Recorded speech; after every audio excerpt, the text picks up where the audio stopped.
আসসালামু আলাইকুম। সবাই কেমন আছেন? আশা করি ভালো আছেন, সুস্থ আছেন। তো দেখছেন ডিম পরিষ্কার করছি স্যাভলন দিয়ে।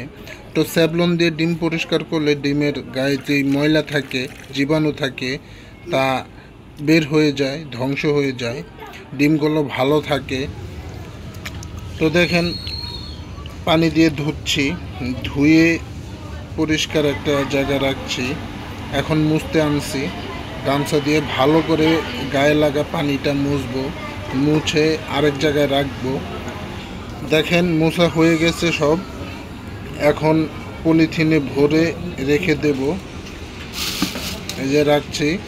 এখানে চীনা হাঁস এবং পাতি হাঁস দুইটা ডিমই আছে। এই ডিমগুলো এক বড় ভাইয়ের জন্য রেডি করছি।